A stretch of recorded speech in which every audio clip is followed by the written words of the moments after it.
You shouldn't have a problem with putting a plan in place that you may never need. Look at it that way. Well, if I'm right and they really are, on the uptick and they're really going to do better and they're really, they're really going to stop being abusive, then I won't need this plan. But put some kind of safety measure, put some kind of safety measure in place. The other thing I would say is if you're staying is don't argue in the kitchen. Don't argue in the bathroom. Try to stay in a room when you feel things, because you develop this sense, you kind of know when it's coming. They might not have, there doesn't have to be a precipitating incident, but what happens is you learn the body language. You learn the body language, you know what the precursors are. Like with my dad, it was the dinner table. I got so I could tell when he came in the door. We had this opaque glass, and we had like a vestibule. You had the outside door and you had this little area in the hall, and then you had another door and another door. I could tell by his silhouette in the door through that opaque glass, the way he held his head, where his shoulders were. I could tell it was going to be an okay night, or everybody better buckle up, just by the way he came through the door. So you become sensitive to body language. You become sensitive to mood. And so you can pretty much tell. You can tell when they're getting ready to do something. You can tell. You can feel it building, because domestic violence operates in a cycle, even in the relationship. So a safety plan is absolute. You have to have a safety plan. You've got to be prepared for the absolute worst. You don't want to allow an argument to escalate and you're in the bathroom. You don't want to be in the kitchen where all the cutlery and all the knives and things are. All right. You don't want to be in the garage, because something can happen to you and you get loaded into a car and nobody will ever even know you left the house. Wow. Yeah. Okay. So you want to think about those things. If you're going to stay, be as safe as possible. The other thing you don't want to do is make a public service announcement. If you hit me again, if you cuss me out again, if you do this again or do that again, I'm leaving. Don't do that. Don't do that. Don't try to live in the same house with a person and serve them with the divorce papers. Don't do that. Don't do that. They may seem really, really calm at the outset, but as they ruminate on that thing, they become more and more angry. That's good information. That's really good information. So that I'm going to stay here in the house with you and we're going to get a divorce is risky because you don't know what's going on in their head. You don't know what's going on in their mind, and so I would say that educate yourself, develop a safety plan, get connected to a support group of some sort. There are lots of support groups on social media. We have a faith-based domestic violence awareness group, and it's called Dominion Over Domestic Violence. And the Lord has instructed us to keep it small because it's impossible when you have thousands of people in a group. There's no way you will make me believe that some of those folk are not abusers pretending to be victims. And they're in there looking for their significant other is what they're doing. And they're in there trying to figure out what are they saying and what are they posting. You know what I'm saying? And it just gives them more fuel for that rage. I want to go back to something you said about drugs and alcohol and all of that. Listen to me, folks. All of those things dropped on my head at birth. I'm a drug addict. I got this, I got that, are excuses. They're excuses. Because there's help out here for every last one of those situations that I just mentioned. Okay, so go get some help. Absolutely. And then when you're looking at a relationship, what kind of relationship is it supposed to be, right? And so for me, as a clinician, as a therapist, as a minister, everything that I do is geared toward helping people and undergirding people and all of that. But our weakness is our strength that's applied inappropriately. And that's something that the Lord told me, and I put it in one of my books. Our weakness is simply our strength applied inappropriately. That's good. That's what it is. And the abuser will identify and assess what the strength is and exploit it. Exploit it. Cause you to use that. So I continue to go back and go back and go back. I mean, even after all of that, I mean, looking back, I'm thinking, why would you go back to somebody that kidnapped you? right? That was a traumatized brain that made that decision. And I'll never forget, I went to a church service. It's so funny to me now, but I went to a church service, and I had taken him back. He did the whole promise and everything, blah blah blah blah blah. I was helping him raise his children, and so the relationships with his children were even used. My kids love you. Well, I love them too. You understand? And so that was used to keep me locked in that situation. And then I realized I couldn't go anywhere by myself. It took me a while to figure it out. I was like, why do I feel like I can't breathe? And why do I feel like so annoyed all the time? And I realized I never had any time to myself. I never had any time to myself. Every time I got in the car to go somewhere, a small child would be put in the car with me. And I later came to learn that they understood that somebody had to be with me all the time.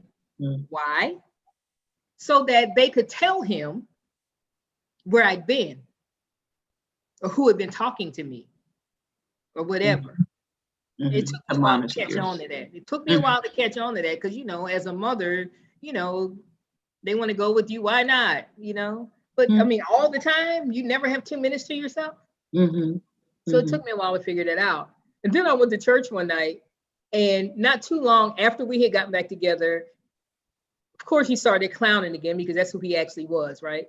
But the preacher came down the aisle, and he was talking about how in the Bible, where dig around this tree, God has cursed the tree. You trying to bring the tree back to life. That minister looked me dead in my face. He walked all the way to the back where I was sitting, and this is what he said. The Lord said, "That's what you did." Wow. I was like, what? God, that was borderline rude. You know what I'm saying? The Lord said, "That's what you did." And I thought, oh my God. So then I knew I had to get out, and I would have to be strategic.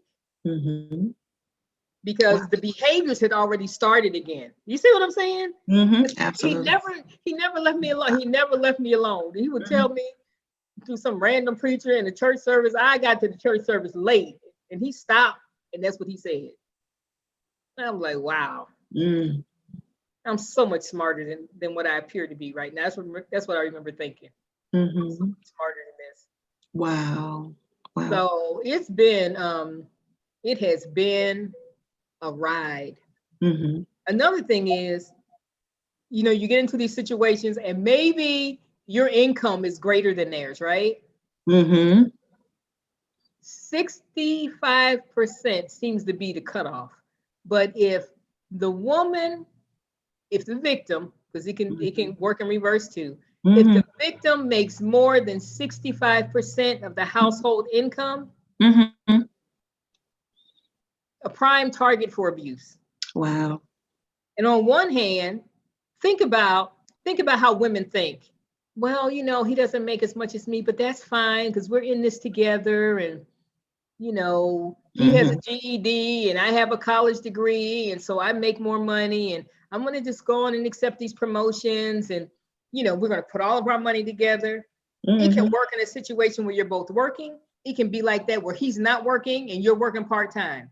If you make more, if you're carrying the household, it's not unlikely that you will end up experiencing some abuse. And you might ask the question, well, why would that be the case if you're helping the household? Because if they have an abusive disposition, they have to be able to control you somehow. They've got to take dominion over that financial piece.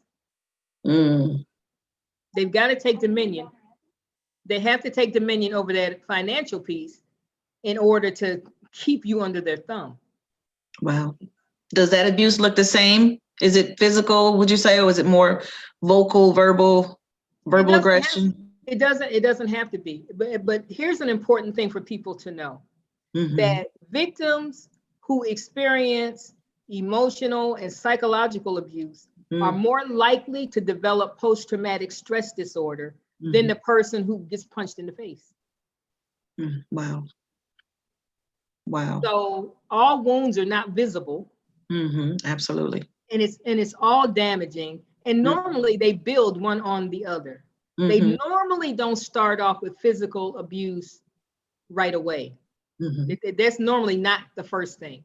And then, you know, abusers have different like timelines. The longest I've heard someone going without clowning is just about 2 years. And often there's a huge age difference. Now, why do you think that is? Somebody's looking for a daddy figure. Somebody's looking for that, and he's looking for somebody to be the boss of. So you see how these dysfunctional needs find each other. Wow. Find each other. So someone looking for, you know, a father figure won't even be interested really in somebody that's their same age. They're not wise enough. They don't have enough life experience. That's what she would tell herself. They don't have enough life experience. Okay? And so the older person has life experience, but what was it? Yeah. What kind of life experience? What kind of life? What are we talking about here? What are we talking about? Okay. God delivered you. What did he deliver you from? Let's talk about that. Yeah, absolutely. I want to go back to something you said about, you know, the plan to get out. A lot of people don't know what that looks like with regard to resources and et cetera. I want to hit on a little bit about involving family members and people that are concerned about you, people that care about you as a part of your plan of escape, so to speak, if you will. How does that look with involving people that you know, people you love, people that are genuinely trying to help you to get out of this situation? How does that, you know, what is your professional advice and your experience in even involving family members, people that were concerned about you? How does that look for that other person and the people that are trying to help? I mean, are they in danger? Well, yes, they absolutely are. Okay. So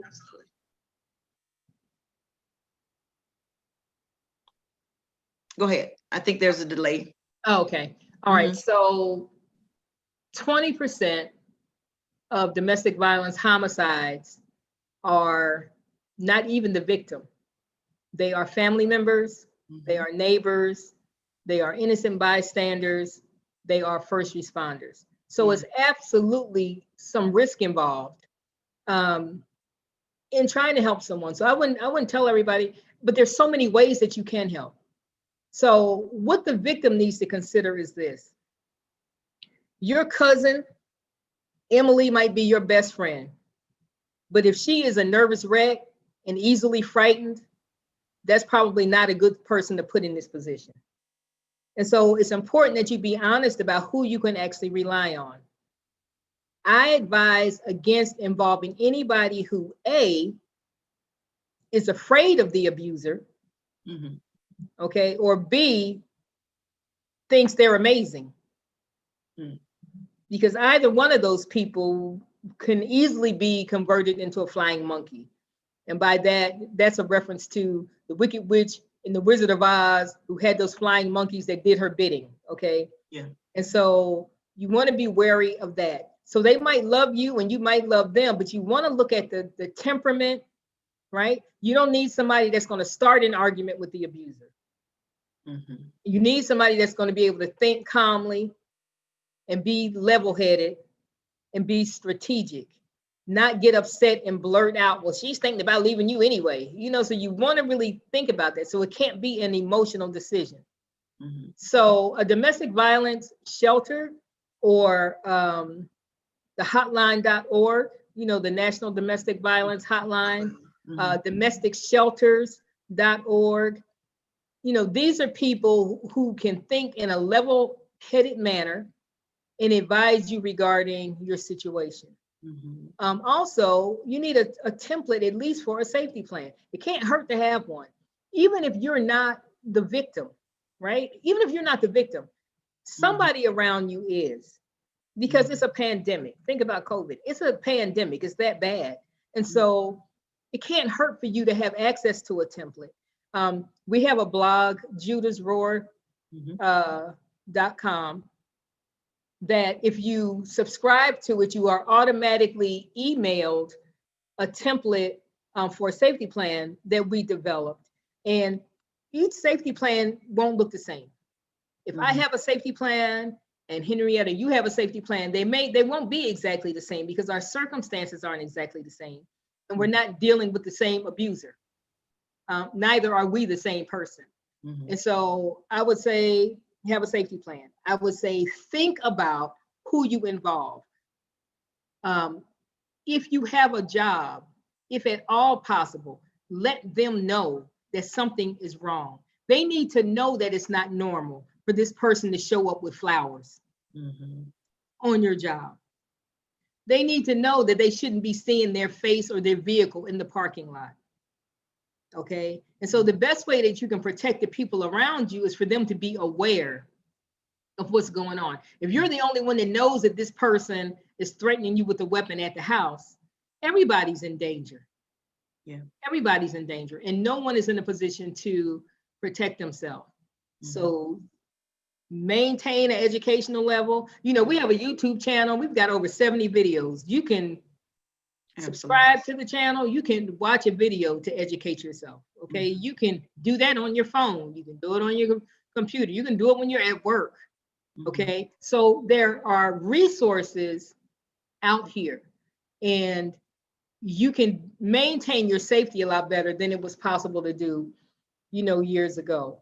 And so the timing, you just understand that your brain's not functioning the way it needs to function. Be willing to hear what your support system is saying regarding how things are escalating. Remember that you can't trust your yardstick is a hot mess right now. So you can't go solely on what you believe and what you perceive because of the rewiring that has occurred in your actual physical brain. So who is it that you can trust? Who has never given you any bad advice? Think about that. All right. So there's help out here. You know, the prayer is that you live long enough to get out. That's the bottom line for me. The leaving on average 7 times before you come back, you know, before you leave for good.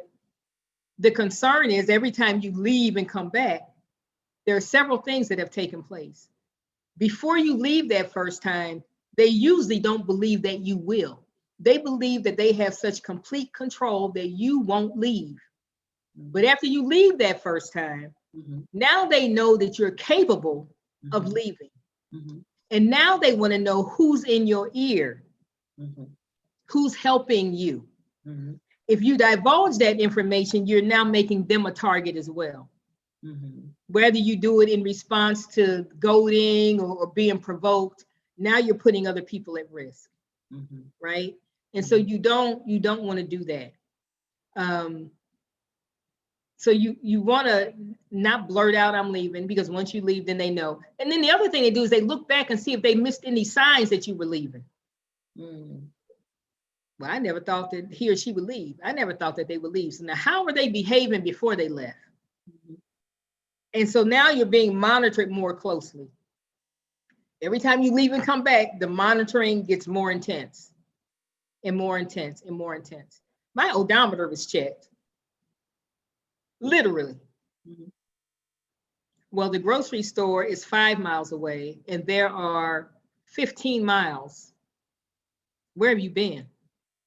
It was like that. You know, so being aware of that, educate yourself about, you know, cybersecurity.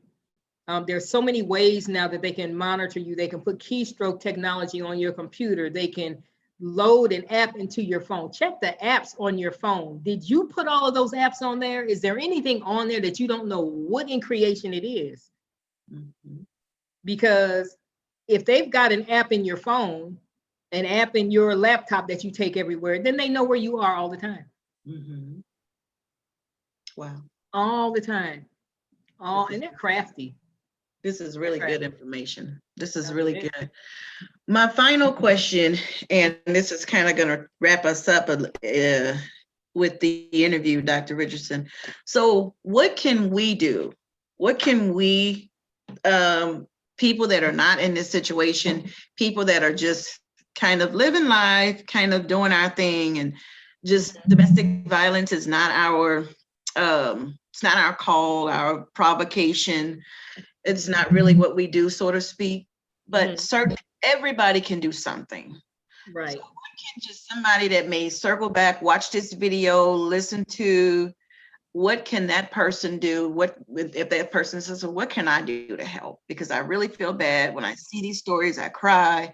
When I hear about what happened to this mom and these children, I just get so heartbroken. What can they do other than be heartbroken? I'm glad you asked. I'm glad you asked. There's a lot that can be done. You can financially support a domestic violence awareness program. You can reach out to them and find out what is it that they need. Yeah. What talent, what skill do you have? Maybe you're good at advertising. Maybe you just know a lot of people. Maybe you know corporations that will donate to a domestic violence entity.